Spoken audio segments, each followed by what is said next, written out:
Jay Baba, and good afternoon. We want to thank Sheriar Foundation, the bookstore, and our dear friends Laura and Sheila for arranging this gathering to tell you about Harry. And of course, we give special thanks to Sheriar for preserving Harry's recorded intimate conversations with Baba and the mandali from 1959 to 1970, which included conversations with the mandali after Baba dropped his body in 1969. They were on reel-to-reel tapes and cassettes which could have easily deteriorated. This process began back in 1997, so the story of how this book came about begins there. We also mentioned all those people who helped us with this project in the acknowledgments. And all of you here now have in many ways encouraged us to keep going. So thanks to you all. We will share with you highlights of this project, excerpts from the book itself, Harry reciting the Master's Prayer on an audio CD, and then we would be happy to take questions and sign Harry if you wish for us to do that. We describe in the preface my relationship with Harry, first meeting him in 1956 here in Myrtle Beach when Baba visited for the second time, and how I became very close to him when my mother and I moved into the same building as his office and residence, after my mother became Harry's secretary, as arranged by Baba in 1962 at the East-West Gathering. Harry became like a second father to me, and you will see in letters between Baba and Harry how he wanted to pay for my college education and other personal information between us. We also describe how Rita first met Harry in 1969 and his impact on her. In the preface and the introduction, we tell how we began to realize that we had so much primary source materials to begin to compile a book about Harry's life and his relationship with Baba. Since Baba always referred to Dr. Kenmore as Harry, when he wasn't calling him his son, which came later, when trying to come up with a title, it seemed only natural to call it Harry.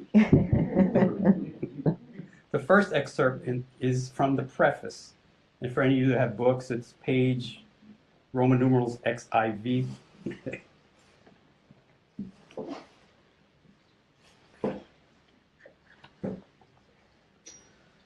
Our prompting to compile a book about Harry and his relationship with Baba began in 2003 when we moved to Myrtle Beach, South Carolina.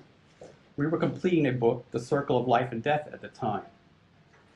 As we were organizing and setting up our home office, we realized how much material we had accumulated from Harry's collection of tapes of his conversations from his visits with Baba in India, which Sheriar Foundation had transcribed onto archival CDs for preservation. His talks about Baba and his letter and cable correspondence over a 14-year period.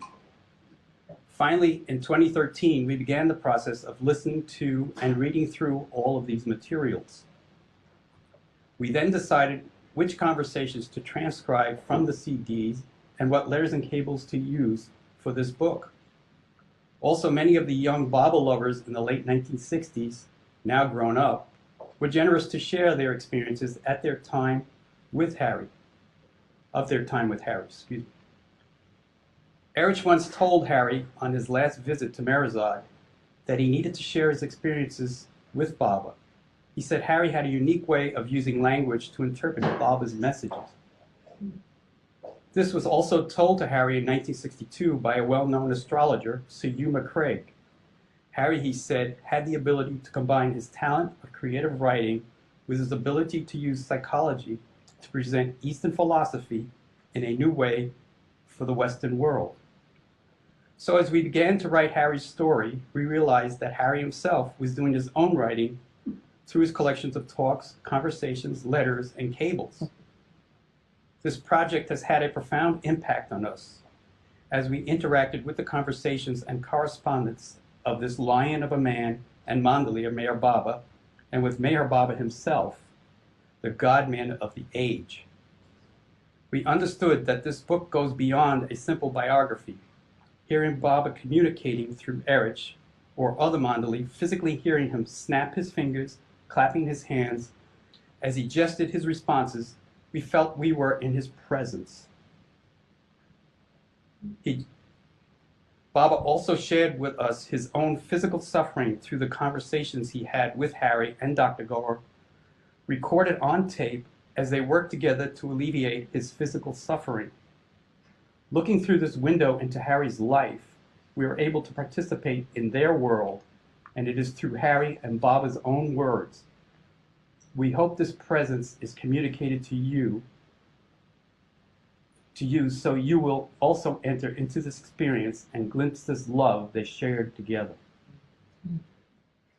What we were also thinking at one time, if we can, to take some of these CDs and try and clean them up a little bit, and maybe having like a little bit of an informal, because hearing it is really good, but then if you can experience the actual hearing of Erich interpreting, you know, we'd love to do that sometime too. So this was like our first step.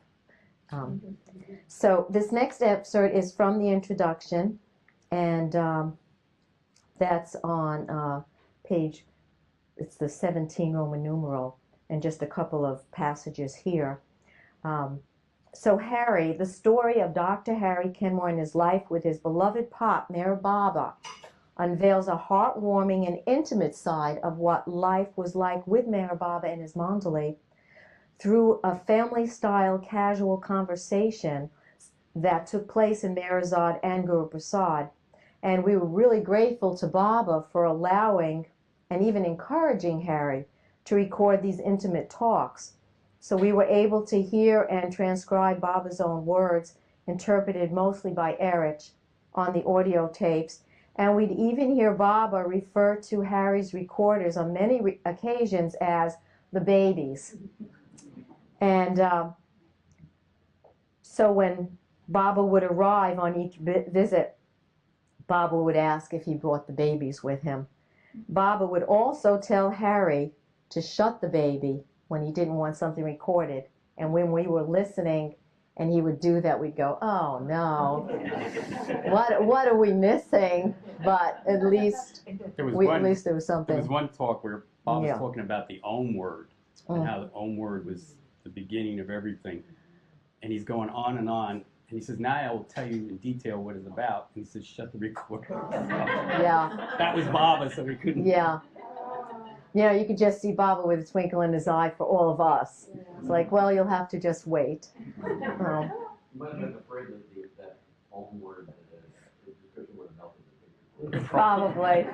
Right. He describes a little, and it's in the book, but it's very short. So, from the late 1950s through the 1960s, Dr. Kenmore would travel to India many times, and he would sometimes stay for 1 to 2 months at a time in Meherazad with Baba and the mandali, and he became very close with Meherji, Francis, Mani, and especially Erich, and they called each other benchmates, and they would sit for hours discussing various topics on the green bench outside of Mani's office in Meherazad, or they would use a bench in the Bund Garden when Baba was in residence there in Pune. And these conversations were also all recorded, and Erich and all the mandali knew about that. And just to wind up here, we begin the book with Harry's story of a biography of his early life, and that was gathered through the memories of those who were close to Harry in the 1960s, the young people who would come for the meetings, along with research into his personal belongings and archival material. Although Harry didn't share much of his early personal life, we were able to piece together a chronological sequence of events outlining the major milestones of the early period in his life.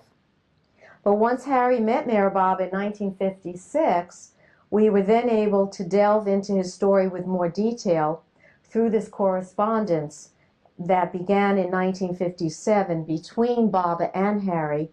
And we can reveal then the relationship that spanned just 13 years, physically being with Baba on his visits. His visits treating Baba as a chiropractic doctor began in November 1957 and continued through his last visit with his beloved, November 1968. Harry continued his visits with the Mirzad family and maintained his correspondence with them in India after Baba dropped his body on January 31st, 1969. Harry Kenmore's blindness at the age of 16 changed his life. After meeting Meher Baba in 1956, the path of his life was again altered because now he had found God, Meher Baba. His love and devotion led him to serve Baba as his chiropractor after Baba's second automobile accident on December 2nd, 1956 in Satara, India. You will learn about Harry's journey to become Baba's doctor, entertainer, friend, and intimate mandali throughout the next 13 years. Through the intimate taped conversations, cables, and letters between Harry, Baba, and the mandali, and also talks by Harry to various Baba groups, you will gain insight into Harry's life as his relationship evolves with his pop, Meher Baba. Throughout the book, there are many different twists and turns as this relationship unfolds. And even after Baba drops his body on January 31st, 1969, there are conversations about Baba's breaking his silence and his manifestation between Harry, Erich, Francis, Goer, and Mani taking place by Baba's tomb during this time of Baba's attunement that are reflective of how these mandali were helping Harry to come to terms with Baba's passing. We would like now to share some of our favorite excerpts from Harry, some funny and some poignant. So this first one, a short paragraph, page 19, is from Harry's talk that he gave to the Monday night group in New York City when he returned in 1957 from his first trip to treat Baba. And this is from Lord Meher. A little brief description is given. On the 5th of November 1957, the chiropractor Harry Kenmore arrived in Mirzad with Mehraji. He had brought his own folding table and began treating Baba in Mandali Hall for an hour every morning and another hour every evening. He added more protein and vitamins to Baba's diet. One day Baba remarked to Kenmore, "Someday I will give you true sight, a glimpse of myself, which will make you realize that it is the only thing worth seeing. What others see with their physical eyes has no value." This next excerpt is on page 33, and this is about the type of treatment that Harry developed. The method of treatment that I used is not the type of treatment that is used in the field of chiropractic. It is a method that I have labored assiduously for 10 years to perfect and become perfect in. I think the last phase of my research was completed 3 weeks before I made my trip to India. Even that phase of research I discovered was of value to the treatments of Baba. Ordinarily, this type of case is not a chiropractic case, but was a chiropractic case from the standpoint of view of my particular method of treatment. In fact, it was a natural for it. It would almost seem that I had labored all these years in my office and the small private clinic I had conducted, that it would seem that this labor was to prepare me for my work with Baba. Okay, the next one is called, this one's kind of a fun one, Run the Universe from New York. And this is 1957. I wanted him to come to New York for a month, and he said, no, he wouldn't do it. I said, well, Baba, don't you think you could run the universe from New York just as well as you can from Mirzad? But he said, no K, no K. That's his word for no. I recall when the time for the muscle building had arrived, the third week I was there, I said to Baba, you got yourself busted up for the sake of the universe, and now, of course, it is up to me to unbust you for your sake. But if you're willing to cooperate and willing to undergo the new bouts of pain waiting you in building up of this atrophy, I'm willing to do it. But it isn't easy to inflict pain. I can tolerate all types of hyper-exquisite pain in patients, but to deliberately inflict pain is something different. And Baba, being Baba, is another story. I said, "Do you want to walk?" He said, "Yes." "All right, then I'll start." And we began. Now Baba was a perfect patient. I have never seen a patient relax at a given command so utterly and completely, instantly. Because he had this amazing capacity for utter and complete relaxation, we were able to examine and make adjustments 3 times a day. This next excerpt is page 50 and is called I Won't Let You Go. The reason why we did these titles too was because this was one long talk of almost over 3 hours that he'd given in two separate meetings at the Monday night group. And so we figured just to make it more interesting, we tried to break up the material with little titles. I won't let you go. One time Baba lifted his sadra and bade me to grab tightly his daman, to take it with both hands. He then took his both hands and he clasped them tightly over mine. He said, grasp it tight as you can, never let go. Even if you feel you have a good reason to let go, and you let go, I won't let you go. Nevertheless, hold on and never let go. Everybody should hold on to the Dhamman in this period. Some may feel a legitimate reason why they should let go, but in any event, hold on tight. Once, as I was rearranging Baba's sadra to remove the wrinkles, I came across a tiny tear in the garment. I said, look, Baba, your sadra is torn a bit. And why not? You have so darn many people hanging onto this garment of yours. It's bound to show some wear and tear sometime. Okay, so this next one is on page 56, and this one we called Baba the Unmanifest. Well, I had gone there with the idea that I would do what would be humanly possible to give him the very best that I had. If that didn't suffice, I would call on Baba the Unmanifest to assist me. So in the back of my mind, I was thinking of Baba the Unmanifest coming to the assistance of Baba the Manifest in order to repair an otherwise irreversible pathology. But when I found that my yearnings in the direction of the unmanifest were not bearing sufficient fruit, I should have been satisfied that Baba had virtually no pain, or just a small degree of pain. I wanted much more. I wanted a good normal joint. I didn't see any reason why Baba couldn't take that universal mind of his if I called upon it and went to work with it to do something. This next excerpt is It's page 125. one page.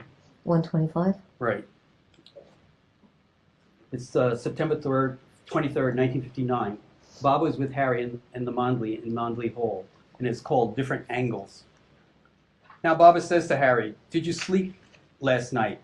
Baba heard this morning from Erich, Francis, and Padre that you dread going back to your clinic. Harry says, they're talking out of turn. Baba, and the feeling you expressed about your being back there, you think about the world and the handicaps that you experience in your life. All this was more news to Baba. How could this be news to Baba? Baba is within you. Baba himself has experienced the things that you feel. And therefore, Baba says that he knows about it. The same Baba tells you not to worry about it because the same Baba loves you. So we will see about it. Some good solution will be found. But you are really very stupid. You hear that? Harry, yes, well, you get that bowl, Baba? Baba, Mandalay are all fools, but I thought you are the only person that is sane here. Harry says, oh, he thought that, and Harry laughs. Baba says, but you prove contrary to my expectations. Harry says, oh, I see. I am sorry to let you down, Baba. Baba goes on, 2 days ago, Harry, I sent word with Rano that all will end divinely well by December end. What your mind started thinking on the very words dreading to go there to your clinic. But how should you live and all that? You don't like the way of the world and all that. Leave all this worry of yours to Baba. Harry says, I don't call it worry, Baba. I just call it thinking about it in different angles. Baba knows 100% what you are worrying, what you are thinking aloud, and what you are thinking within. So Baba wants you to leave this to him. Harry says, okay, Baba. And Baba says, and work 100% in October. Harry says, good. So this is just another tape transcription that takes us all the way to November 1st, 1968. And this is happening when Harry greets Baba in Mandali Hall upon his arrival in Merzad. And he hasn't seen Baba in 2.5 years. And he was trying his darndest to get over there. And he had been making trips unannounced in prior years. But this time he was given explicit instructions. Baba's in strict seclusion. Do not. And they would write the letters with capital letters. N-O-T. Underline. Do not come. I will call you. You will be the first one. So this is just kind of a sweet little conversation, and then they go into another topic that's kind of a funny one. So Erich says, now I will take you to your beloved, and here is your beloved. This way, Harry. And here Baba is leaning forward. Erich laughs, and Harry embraces Baba. Baba says, he's not satisfied with that embrace that you gave him. Now Harry says, he's not satisfied? No, Harry. He wants another one. Baba says, but that doesn't mean you must crush him. Oh, Harry says, oh, I mustn't crush him. Okay, we'll try again. This is on page 408. Baba says, that doesn't mean that you must crush him. Oh, I mustn't crush him? We'll try again. Harry laughs, and he embraces Baba again. And Harry says, how are you, Baba? Baba says, always well, always unwell. That's what your pop says, Harry. In other words, up and down, back and forth, right and left, to and fro. Baba says not simultaneously always well and always unwell. It does not mean that there's a period of being well and unwell, because I am not only God, but God-man. It is not that Baba is God only and man, but he is God-man. He is not God and man, but he is God-man. So simultaneously, well and unwell. Now, Harry, Baba says, hear him for some minutes. Listen. And Harry says, yes. Baba says, you have to stay here for 7 days. What do you hear, Harry? What do you hear? I heard that I'll stay for 7 days. Baba says, not as Dr. Harry Kenmore, but as Mandali. Baba says, you follow? Harry says, that's something different, isn't it, Baba? And Baba says, there is a world of difference between a difference being a doctor here at Merzad and being Mandali. A world of difference. So don't even think of giving treatment to the Mandali. And Harry laughs heartily. Oh, don't think of giving treatment to the Mandali. Only give treatment to Baba. Is that it? And Baba says, no, no. And Harry laughs again. And Baba says, be like Mandali. Stay like Mandali. Now go on. Say something to your pop. What am I to say? Anything you want to. Baba says, how are you? Harry says, well, I'm very, very happy to be here. Very happy to be here. Baba says, well, you had thought you would never come back here to Merzad. Oh, definitely. I never really thought so. I thought Baba had abandoned the idea. And Baba says, remember one thing. You are the first one who Baba called to stay here for darshan to see him. You are the first one called from the West. Do you know what that means? Harry says, I don't know, but perhaps you might tell me? I don't know. And Baba says, are you so dull-headed? Block-headed? Everyone in the hall is laughing now. Baba says, what does it mean? Baba says, don't you realize what it means, being called the first one to be called? Now is this period when I don't call anybody. I call you, the first one to be here from the West. Harry says, so I am first in your love in the West. Baba says, well, as you interpret. First in your love or beginning to love him. The first step in his love. Harry says, something like that. Once Francis was asked, what does it mean being a messenger of love back in 1959? And Francis said, I don't know. So I don't know either what Baba means. The first Westerner to be called? What is the significance of it? Baba says, you don't know the significance of it? And Harry says, well, it will probably dawn on me. So Baba says, there's nothing to dawn on it. You should be proud of it. You should be happy about it. I do feel happy about it. I certainly do. And Baba says, when Pop calls his son, and then after the guests should be invited, they'll be called. Nariman and Jimmy, you find them at Meherazad. They are here because naturally the place is Nariman's.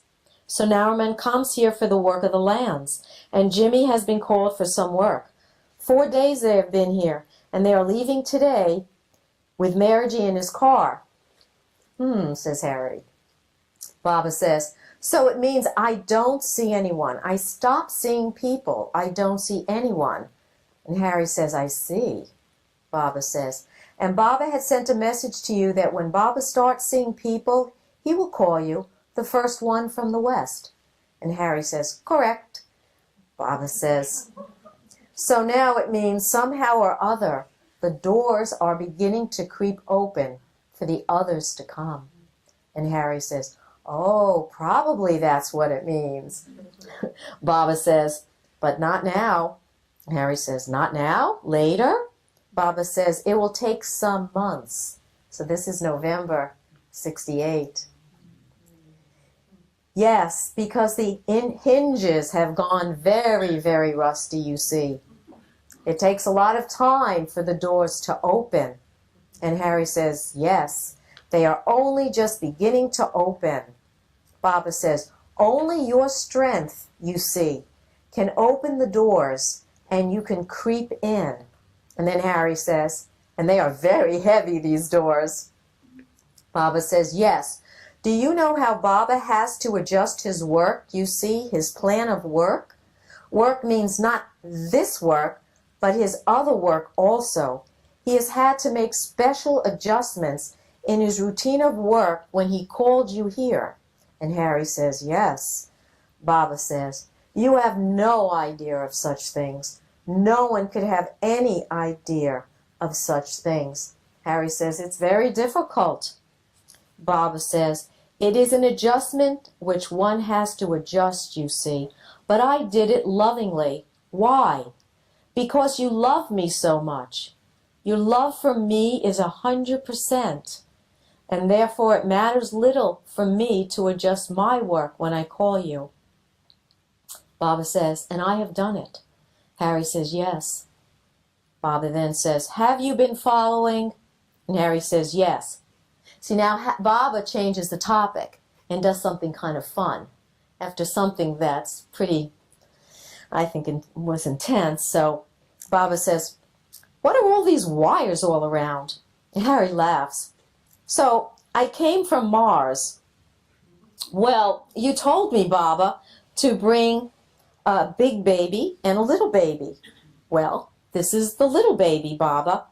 That's a new little one. It's easy to handle. And Harry shows it to Baba. It's lighter, you see. It's very cute. The microphone, it's all there. Isn't that interesting? It's very lightweight. Feel the weight of that, Baba. Isn't that wonderful? And Harry laughs. Baba says, how do you find such things? And Harry says, well, it's hard to find, but I found it, and it was hard to get, and I managed to get it. And I managed to get it out of the States. And Baba says, how many babies have you got here? And Harry says, just the two. Just this little one, and the one you asked me to bring to listen to Indian music. Baba says, and where's the third? Third one. Harry says, there is no third one. And Baba says, here, Baba says, Harry, Baba is here, just holding your hand. Aren't you carrying that baby with you in your heart? Harry laughs, and Baba says, Baba is very happy to see you, Harry. And Harry says, I am very happy to see Baba. Baba asks, how many years actually? And Harry says, 2.5 years, Baba. That's the longest you've kept me away, Baba. And then Baba says, what about others? And Harry says, others? Well, Baba, we only think in terms of ourselves. And everyone in the hall laughs. This next excerpt is from page 448 and is entitled History Repeats Itself. And pretty much it reflects what's happening in the world today and what happened in November 2016. Baba, remember this morning, Nixon and Humphrey are neck to neck. Harry says, what happened neck to neck? Oh, Nixon's going to take a licking. Harry laughs. Isn't he, Baba? He's going to take a licking. Baba, Wallace is also there in the race.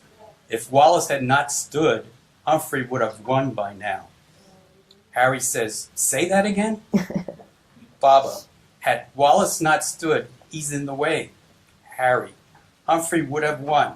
Wallace cost Humphrey the election. Baba, what I have planned will happen, Harry. It won't be according to your plan, Baba says.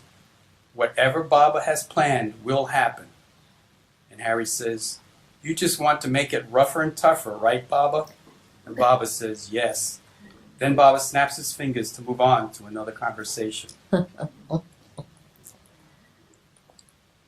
So, before we get to the epilogue, there's just one more short quote here that's just in the very beginning in Roman numeral 8 under the picture of Baba and Harry, with Baba's arm around Harry. And this is Erich telling a group of Eastern devotees about Harry in July 1969.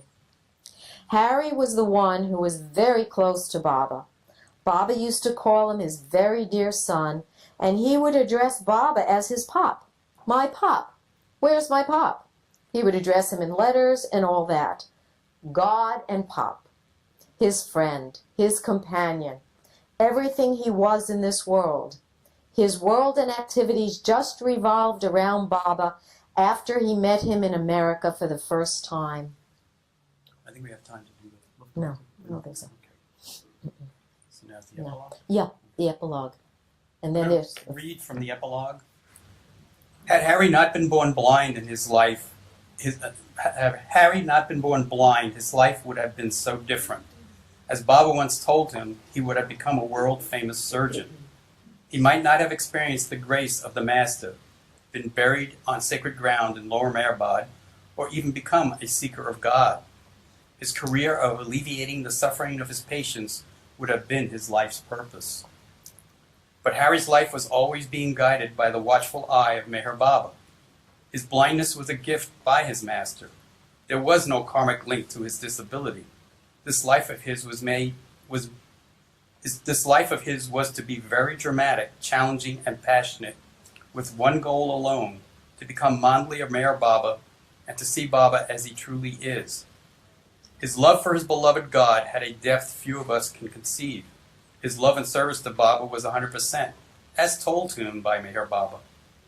Yet he had to learn the lessons of humility, harmony, cooperation, and compassion during his 13 years of physical contact with his beloved Pop. The intensity with which Baba seemed to work with Harry involved so many handicaps and hardships for one life. But in the end, all that Harry endured was rewarded with Baba keeping his promise to see him as he really was and to achieve the ultimate goal, receiving God realization at the end of this life. Rita and I feel blessed that we were a part of Harry's life. To be linked in some small way to such a great soul is a privilege beyond words. We are grateful to Meher Baba and Harry Kenmore that we were allowed the opportunity to compile, edit, and narrate this unique life story for posterity. Well, now, before you hear Harry reciting the Pravatiga prayer, here are just 3 short excerpts where Baba and Mara refer to Harry's way of saying the prayer. This is September 22nd, 1959, in Mandali Hall. Harry's with Baba, Erich, Francis, and Padre, and this one we called Through the Heart. Erich says, Baba wants me to convey to you that this morning you prayed to God. You recited the thing that Baba wanted you to for 1 hour. Baba heard it. He was standing there for a while listening to you, the way you were reciting it with all your heart into it. Baba says, unless the all-knowing God is absolutely deaf, he will hear what you have said because you said it with all your heart. Because you said it not through your words, but through your heart, the feelings. This next excerpt is page 119. It's a tape transcription from the morning of September 23rd in Merazad, India. And it is entitled An Eavesdropper. Harry enters the tent. Erich, we have a seat on the floor. Harry says, I don't have to stand? All right, I want to sit down here. Right here, yes. Baba, what were you singing this morning, Baba says. What were you addressing Baba now? And Harry says, Baba Mia, it's just an expression. And Baba says, yes, my Baba. You were humming something. What was that, Baba asks. Harry, I don't remember. Erich says, Baba heard it. Harry says, oh. Baba felt very happy. Also, your praying reaches him. Baba waits at the window near your room, outside of your room, on the side of the garden, and listens to your prayers for 5 minutes, and then comes here. Harry says, oh, an eavesdropper. Erich says yes. After eavesdropping, he tells us. And Harry laughs, and Baba snaps his fingers. There's just one more, and this one is takes place July 24th, 1969. Harry is in Merazad. He's talking with Mani and Mara, and they're in a conversation talking about Mara being brave. This is 5:47, so we kind of get into the middle of it. And Mani says, yes, she has been very brave so far. You see, this is just another phase of Baba's working. We have been through whatever Baba has wanted. Now this is what he wants. Well, this is what we give, and Mara is doing that beautifully. Harry says, I wonder if Mara will want to come to the prayers in the morning. That might help. Mani says, we stand on the veranda and hear you very clearly. And Harry goes, oh? You do that at the time of prayer? Mani says, also yesterday, also today. And Harry says, I didn't know I had a voice that carries. And Mara says, Baba loved to hear you say the Pravatiga prayer. And now Harry tells them, I heard it for the first time in Myrtle Beach, when Erich read it in the barn there in 1956. When I heard it, that prayer was written for me to say. And he has been having me say it ever since. And Mara says, yes, it is very beautiful the way you say it. Mani says, I think Baba must have known. That's how you felt about it. We are going to play the CD of Harry saying the Pravatiga prayer, and after that we'll take questions. O Pravatiga, the preserver and protector of all, you are without beginning and without end, none dual beyond comparison, and none can measure you. You are without color, without expression, without form, and without attributes. You are unlimited and unfathomable, beyond imagination and conception, eternal and imperishable. You were indivisible, and none can see you, but with eyes divine. You always were You always are, and you always will be. You are everywhere. You are in everything, and you are also beyond everywhere and beyond everything. You are in the firmament and in the depths. You are manifest and unmanifest on all planes and beyond all planes. You are in the three worlds and also beyond the three worlds. You are imperceptible and independent. You are the Creator, the Lord of Lords, the knower of all minds and hearts. You are omnipotent and omnipresent. You are knowledge infinite, power infinite, and bliss infinite. You are the ocean of knowledge, all-knowing, infinitely knowing, the knower of the past, the present, and the future. And you are knowledge itself. You are all merciful and eternally benevolent. You are the soul of souls, the one with infinite attributes. You are the Trinity of truth, knowledge, and bliss. You are the source of truth, the ocean of love. You are the ancient one, the highest of the high. You are Prabhu and Parameshwar. You are the beyond God and the beyond God also. You are Parabrahma, Allah, Ilahi, Yazdan, Ahura Mazda, and God, the beloved. You were named Ijat, the only one worthy of worship. Let us rise, please, for Baba's prayer of repentance. And for those who have not heard this prayer of Baba's,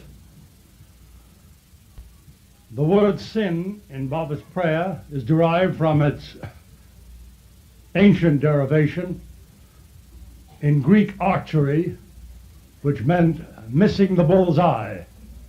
If the arrow missed the bull's eye once, you sinned once. Twice, you sinned twice, and so on. We repent, O God most merciful, for all our sins, for every thought that was false or unjust or unclean, for every word spoken that ought not to have been spoken, for every deed done that ought not to have been done. We repent for every deed and word and thought inspired by selfishness, and for every deed and word and thought inspired by hatred. We repent specially for every lustful thought and every lustful action, for every lie, for all hypocrisy, for every promise given but not fulfilled, and for all slander and backbiting. Most specially also we repent for every action that has brought ruin to others, for every word and deed that has given others pain, and for every wish that pain should befall others. In your unbounded mercy, we ask you to forgive us, O God, for all these sins committed by us, and to forgive us for our constant failures to think and speak and act according to your will. There's still a lot of material out there. I mean, we're probably not going to live long enough. I mean, our next book we want to do is this talks, but we're thinking if we ever did a third book, it would be called Benchmates, which would be just about the conversations between Erich, Harry, and the rest of the mandali. And, just casual conversations. Some were inaudible. Some were very inaudible because at times Harry might have been too far from Baba, so he would just lay the microphone on a table. Or the tick. And it wouldn't, it just was hard to hear. I mean, these would have to be like really technically transcribed better. Some of the talks, the conversations that were really interesting with Baba and Harry and some of the mandali, we wanted so much to be able to decipher, so Steve Sakaralius would try to work on it, but we couldn't get it. If there was one word, you could put garble, but like Larry thought one word Baba had said was world, I was convinced it was word. you know, where do you go with that? And we listened to it maybe 30 times, and each one wasn't budging. So we were like, we're not gonna touch that. We're hoping that we'll find somebody who's a crime scene investigator. We'll become a Baba lover, and then we're going to dump all these CDs in his lap. Maybe we could leave it to them in a will. If you know anyone, a relative or someone, we could leave these to them. Do you have a favorite story of Harry that you'd like to tell? You like the chair story. The chair story is pretty funny. You could just tell it. I could just tell it, but basically, and then maybe read the last part. What happened was I was at school at the time, and I've heard this story many times between Doctor, my mother telling it, and even Mary G telling it when he came over in 1970. And what it was that Harry felt Baba needed a reclining chair, and it's that reclining chair that's in Baba's room today. And he felt this would help Baba with his pain because Baba could recline. See, Harry's, and this is not only Harry's idea, but even Charles Ames, who's a great chair designer from the mid-20th century, the hips and the back should be at a right angle. And if you notice that Ames chair that we have of doctors in our house, when you sit back in it, it's a perfect right angle. And he felt with the reclining chair that Baba could tip his hips backwards and it would create less pain for him. And he brought it over to Baba, and he loved it and felt very comfortable in it. But the story is that one day he got this brainstorm to bring his chair over, and he went around shopping maybe 3 weeks before he was due to go to India. I think this was, what, 65? 565. And Baba was going to be at Guru Prasad. So he took my mother out shopping, and he went to various department stores. They spent the whole day. Her being 5'2" and Baba was around 5'6", he felt she was close enough to get an idea of where the feet would be and everything else. So they went around all these department stores testing chairs, and finally they found one that he really liked, which was like a Queen Anne design, which has like the little wings here, you see them on those type of chairs, like they had one in the barn. And he picked out a nice gold patterned fabric to go on it. So he custom ordered the chair, and he said when it's ready, he wanted it crated up, and that they would deliver it to Kennedy Airport the day or the day before the Air India flight was to leave to India. And so Harry felt very happy about this, and I will read the last passage because it's very funny. We didn't know if we'd have time for it, so what page? I think it's 322. Oh. In memory. Yep, 322.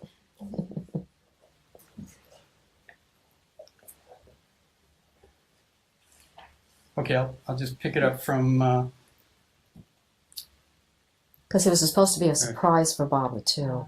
Well, let me just read it from you. When Harry was notified that it was ready, he asked that it be delivered to Kennedy Airport on a certain day so it could be put aboard the same Air India flight that he would be taking to Bombay that evening.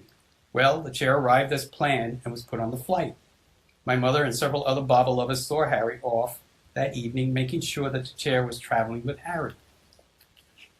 Dr. Kenmore would later recall how happy he was to bring this chair to Baba as a surprise gift.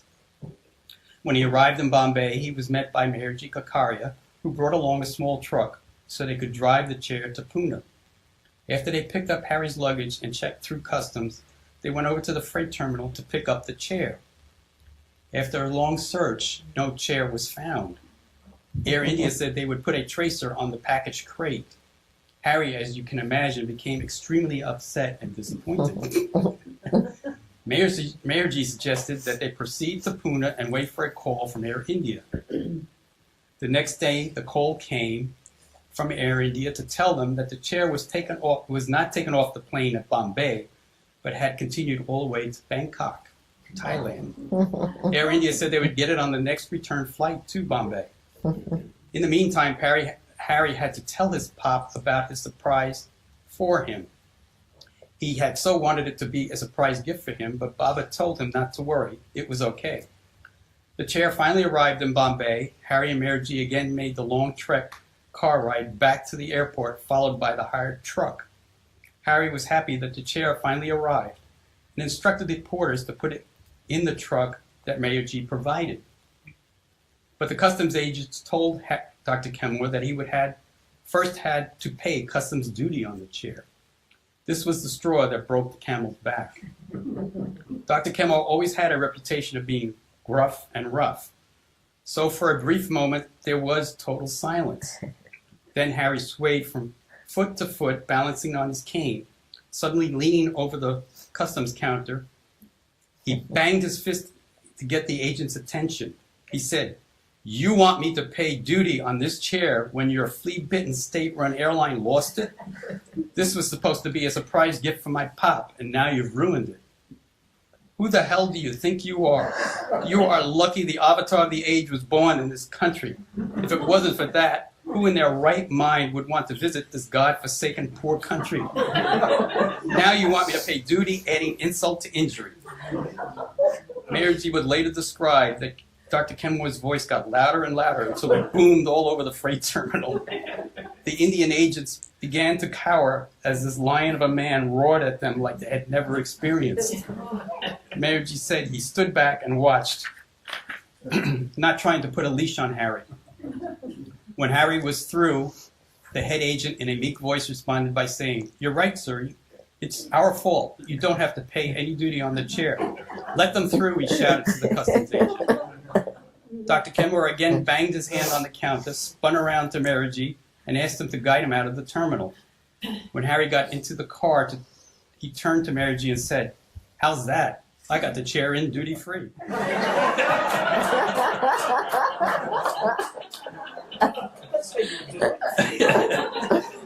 Mary G. was shocked that it was all an act. After all, Harry said, "I had nothing to lose in trying." Baba was thrilled with Harry's gift. He retold the customs story in detail to Baba.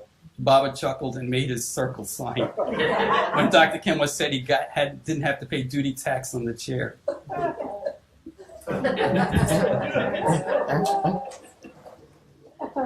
There's another little funny episode in here. If we have time. I don't know, folks, really? Okay. We're not taking questions. Okay. Okay. You got the page number? 442. Okay, this tape is from a tape transcription on November 4th, 1968. Harry meets again with Baba in Mandali Hall and says hello to him. Harry received letters from the States. Harry says it's bogus news.